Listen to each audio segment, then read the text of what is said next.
Agora vamos entrar aqui em Mateus capítulo 17. É o nosso 9º culto e Deus abençoando bastante. Mateus 17, versículo 1 em diante. Mateus 17, versículo 1. 6 dias depois, tomou Jesus consigo a Pedro e a Tiago e a João, seu irmão, e os conduziu em particular a um alto monte. Eu tenho explicado que por mais que você frequente a igreja, por mais que eu ore, nada substitui a sua vida particular com Deus. O pastor Leandro deu uma mensagem aos pastores. Eu, como pastor, quarta-feira eu prego 6 vezes, sexta-feira também 6 vezes, sábado eu estou em todas as reuniões como missionário, domingo também. Entenda, fora, você viu, segunda-feira eu prego, terça-feira, fora programa de rádio, programa de televisão, gravação, atendimento, tudo isso. Mas nada substitui a minha oração com Deus. Aquele momento a sós, aquele momento particular que você tem que ter. Se você não tem, tem que buscar isso aí. É muito importante esses momentos com o Senhor. Se você olhar na Bíblia, lembra, Lucas 22, 39, Jesus costumava ir para o Monte das Oliveiras. Para quê? E saindo, foi como costumava para o Monte das Oliveiras. Oração. Ele tinha esse costume de orar. Davi entendeu sobre a oração e disse: uma coisa pedi ao Senhor, e a buscarei, que eu possa morar na casa do Senhor quando? Todos os dias da minha vida, que todo dia ter comunhão, não é só de vez em quando. Eu pergunto para você, você responde para você. Estamos aí no domingo, que oficialmente é o primeiro dia da semana, mas nós chamamos final de semana. E a semana que passou, quantas vezes você ficou a sós com o Senhor? Responda para você. Não estou dizendo para você ficar dentro do quarto, fechado o dia todo, não, fanatismo, não.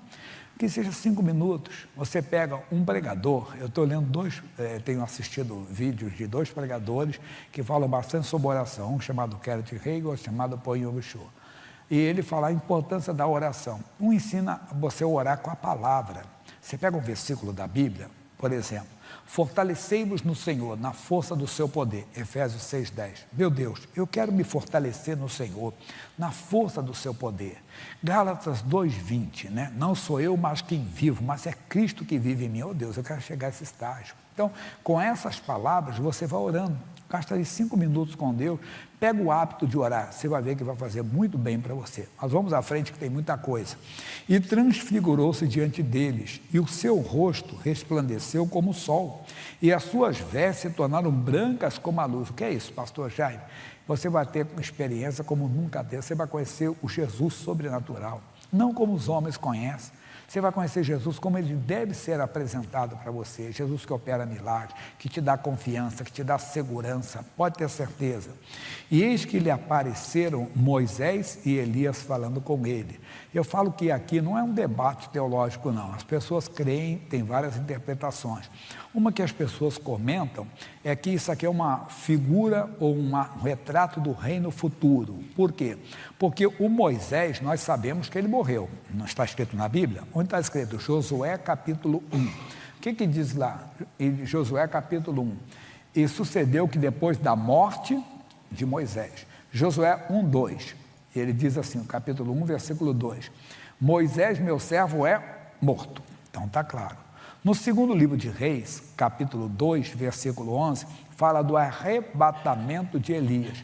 Olha o que diz assim, no finalzinho do versículo assim, que diz lá, e Elias subiu ao céu num redemoinho. Então Elias não morreu, foi arrebatado. Mas o que tem a ver com a visão aqui? Pensa o reino futuro, o arrebatamento da igreja, o dia da volta de Jesus. A igreja, os que morreram em Cristo, ressuscitarão como Moisés, terão um corpo glorificado. Ali era Moisés com um corpo glorificado, mas só uma visão.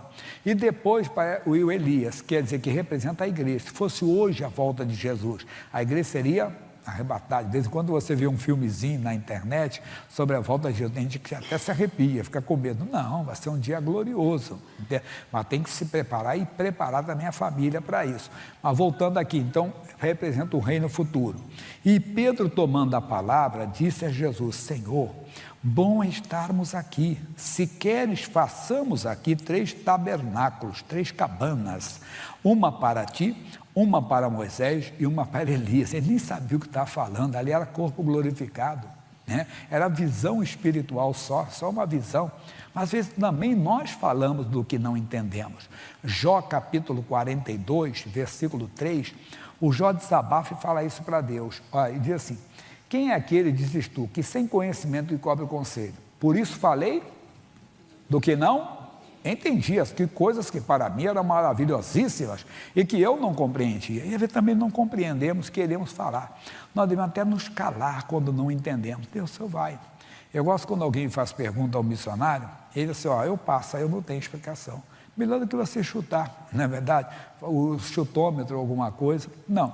Vamos aprender. Quando não entendemos, devemos passar à frente, com toda humildade. Agora é o nosso versículo principal. Estando ele ainda a falar, eis que uma nuvem luminosa os cobriu. E da nuvem saiu uma voz que dizia: este é o meu filho amado, em quem me comprazo, escutai-o. Nós não temos que ouvir o Pedro, propriamente. Pastor Jaime, eu não posso ouvir o Pedro? Não. Você tem que ouvir Jesus. Mas então as cartas do Pedro. O Pedro foi usado por Deus para escrever. Veja a segunda carta de Paulo a Timóteo, eu não dei, só citei, mas não li não. 2 Timóteo 3,16, veja comigo.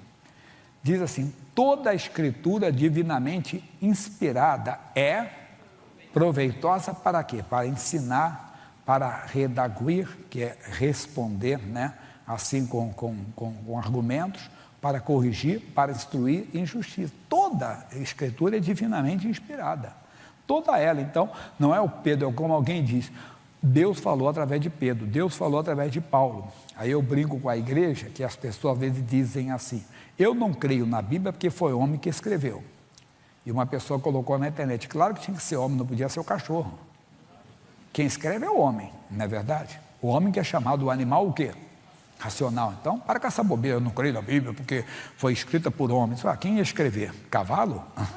Tem que ser realmente isso. Então, nós não podemos de maneira alguma ouvir o homem, nós temos que ouvir a Deus. E isso aqui é importante. Veja Marcos capítulo 5, a ressurreição da filha de Jairo. Marcos 5, versículo 21. E passando Jesus outra vez num barco para o outro, ajuntou-se a ele grande multidão. Ele estava junto do mar. E eis que chegou um dos principais da sinagoga, por nome Jairo, e vendo, prostou-se aos seus pés, e rogava-lhe muito, dizendo: minha filha está moribunda, rogo-te que venhas e lhe imponhas as mãos para que sare e viva. Isso é bonito, pessoal, porque o Jairo era um dos príncipes da sinagoga, que não aceitavam Jesus. Mas certamente o Jairo ouviu falar de Jesus. Seu Jairo, um cego enxergou na reunião do Senhor Jesus. Deve ser comprado, deve ser tudo combinado. Seu Jairo manifestou um demônio e ele expulsou. Isso é sensacionalismo. Não é isso que falam hoje? Seu Jairo, um paralítico andou. Mas deve ser uma coisa combinada. Seu Jairo é meu vizinho, eu conheço ele desde criança que ele é paralítico. O Jairo foi ouvindo aquilo. Por isso que nós temos que falar, irmão, para as pessoas, entenda, em todos os momentos. Nós temos que falar em todos os instantes, até mesmo quando a pessoa não ouve. Talvez o Jairo desdenhou, o Jairo debochou, o Jairo falou, mas nós não podemos deixar de falar. Veja ainda o Paulo falando, depois eu volto aqui. Ele coloca, não precisa sair daqui não. 2 Timóteo 4,2. Leia comigo, 2 Timóteo 4,2. Ele diz assim, 2 a Timóteo, capítulo 4, versículo 2, que pregue-se a palavra instins, quer dizer, o convite com insistência, né? Em tempo e fora de tempo, retaguardas, que é aquilo que eu expliquei antes, que é a mesma coisa lá, que é responder para as pessoas, repreenda, exorte com toda a longanimidade e doutrina. Então, mas veja nisso, que pregue-se a palavra a todo tempo, a tempo e fora, tem que aproveitar, é verdade. Um amigo encontrou um homem na Casa Verde, ali na Zona Norte. Ele disse assim, manda um abraço para o pastor Jaime. Foi o pastor Jaime que me levou a Cristo. Quem ele foi? Ele foi meu professor na faculdade. Hoje é um cristão, está servindo a Deus, entende? Levamos ele a Cristo, que oportunidades vão surgindo, nós vamos ter que ir falando com sabedoria, nós vamos dando a palavra para as pessoas. O missionário, por causa de estar na direção, havia diretor de emissora de TV, de rádio, e ele falou isso para o povo, Olha, eu queria mostrar para você o que aconteceu. Não é chegando logo e falando, não, toca assunto, aí a pessoa conversa até de esporte, alguma coisa, aí daqui a pouco você entra, deixa eu dar um testemunho aqui para você do que aconteceu numa reunião nossa. Vai falando. Mesmo que a pessoa não acredite, ou até desdenhe, até dentro dela deboche, a semente está plantada. O Jairo foi assim. O Jairo foi ouvindo, foi ouvindo. Agora o Jairo precisava de quê? De um milagre, exatamente. Precisava de um milagre. E ele tinha ouvido falar, este homem opera milagres. Aí ele foi buscar. Agora bateu na porta dele. Ele precisava do milagre. Deixou de lado todo o preconceito religioso e foi até Jesus. 24. E foi com ele, e seguia uma grande multidão que o apertava. Aí entra uma mulher em cena, que é curada de uma hemorragia de 12 anos, que não vamos comentar agora. Versículo 35. Estando ele ainda falando, chegaram alguns do principal da sinagoga, a quem disseram, tua filha está morta, para que enfadas mais o mestre? E Jesus, tendo ouvido essas palavras, disse ao principal da sinagoga, não temas, crê somente. E agora? Vou acreditar nos amigos que estão dizendo que não tem mais nada a fazer? Os amigos estavam mentindo? Não. Os amigos estavam relatando fatos. É um fato, ela está morta. Mas aqui que está a mensagem. Nós temos, este é o meu filho amado, a quem me compraz, escutai-o. Nós temos que ouvir o Senhor. Aqui do lado tem uma história bonita em Lucas, depois eu volto aqui, tá? Como eu vou voltar em Mateus ainda. Lucas capítulo 1, versículo 5. Existiu no tempo de Herodes, rei da Judéia, um sacerdote chamado Zacarias, da ordem de Abias, e cuja mulher era das filhas de Arão, o nome dela era Isabel, e eram ambos justos perante Deus, vivendo irrepreensivelmente em todos os mandamentos e preceitos do Senhor. E não tinham filhos, porque Isabel era estéril, e ambos eram avançados em idade.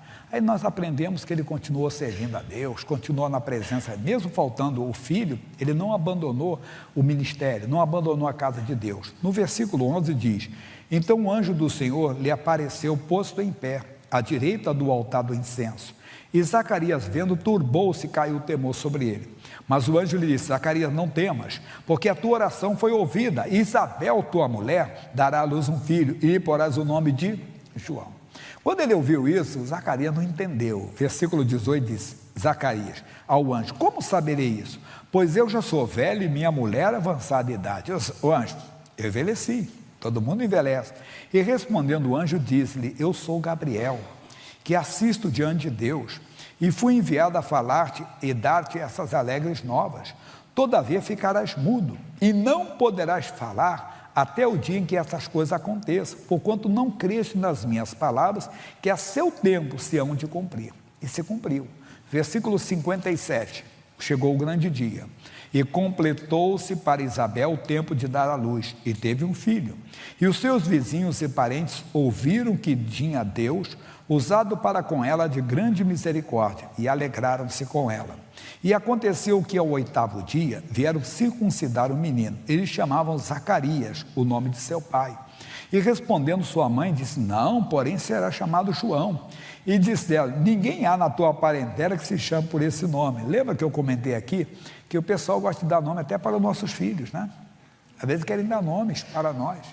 Eu falei que, imagine você ter um filho que está nas drogas, e a pessoa diz, o filho do fulano é maconheiro. No passado se chamava assim, viciado em droga. A Bíblia diz que seu filho é herança do Senhor, e agora? Não é negar os fatos, é você concordar com a palavra de Deus. Não, meu filho é herança do... Mas ele está no vício, está amaldiçoado esse vício, fique em oração. Lembra? Seja constante na oração, seja firme na oração, concordando com Deus. Meu filho, ouvindo, este é o meu filho amado, a ele ouvir. Nós temos que ouvir o que está escrito na palavra, nós temos que ouvir o que está revelado aqui na palavra de Deus. É aqui que você tem a vitória. É muito importante você segurar essa revelação. Então, a pessoa vê e diz, esse cara é um fracassado. Aí você aceita, você ouve falar, mas a Bíblia diz que você é mais que vencedor. O médico diz, você é hipertenso, a vida toda você vai tomar remédio. O médico está certo. Você é hipertenso. Mas o que você faz? Apresenta a Deus, está amaldiçoado essa hipertensão e declara o que Deus diz: eu fui curado pelas feridas de Jesus. É dessa maneira que você vai vencer, não é para tomar um remédio, não. Gosto de explicar. Se você ora porque está com a pressão alta, você ora para quê? Para baixar a pressão, para ser curado. Toma um remédio para quê? Para baixar a pressão. Então não tem problema, o remédio dado pelo médico, mas você vai diante de Deus. Não, está amaldiçoado isso aqui, vai concordando com Deus. O Jairo está numa decisão, o que ele vai fazer agora? Ele tinha que crer. Vamos voltar para o Jairo, lá, Marcos 5, nós paramos aqui no 36, e diz assim então, e 37, e não permitiu que alguém o seguisse, a não ser Pedro, e a Tiago, e a João, irmão de Tiago. E tendo chegado à casa do principal da sinagoga, viu o alvoroço, e os que choravam muito e pranteavam. É uma luta, pessoal. As evidências estão dizendo aí, olha a luta do Jairo. Puxa, o que eu estou fazendo? O que eu estou trazendo ele aqui? Por que isso? Quantas vezes? Por que eu estou indo à igreja? Por que eu estou orando? O que está adiantando? Não está adiantando nada. E entrando disse-lhes, por que vos alvoroçais e chorais? A menina não está morta, mas dorme. Mas o que é isso?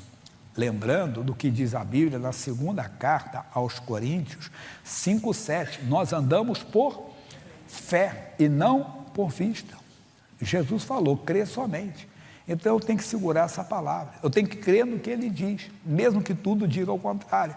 E quando ele disse, a menina não está morta, mas dorme, é a Bíblia que fala, Romanos 4,17, que a maioria aqui conhece. O quê?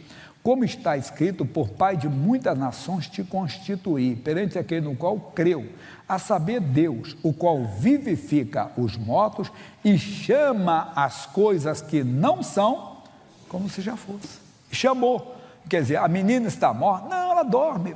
Esse cara é um impostor. Verdade. Esse cara é um falso. Esse cara é um maluco, não sei o quê. Eu sempre digo para vocês que eles falavam mal de Jesus. Para quem está começando, nunca esqueça, para você não se escandalizar quando falarem de igreja, de pastor, você não liga. Se está errado, Deus que vai mostrar e vai tirar.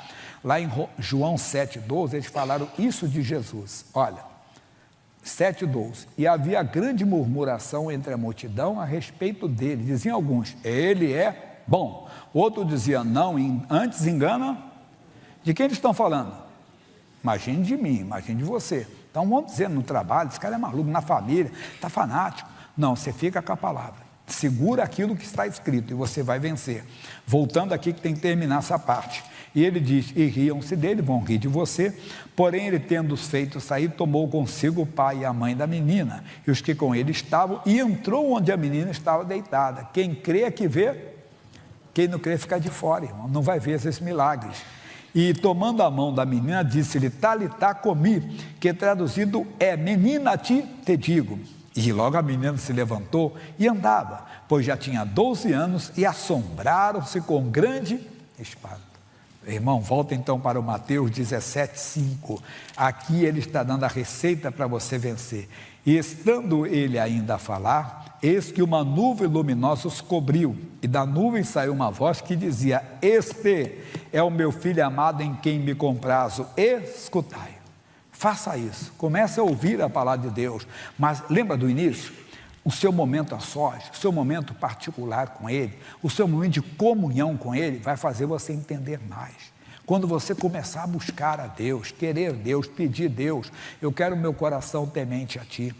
Eu não pensei nisso hoje, veio agora só dei no sábado, Salmo 25:14, olha o que diz. O segredo do Senhor é para os que respeitam o Senhor, que respeitam a sua onisciência, a sua onipresença, tá? E Ele lhes fará saber o seu conserto. Não é que Deus vai ficar no ouvido dele, peraí que eu tenho um segredo para te contar.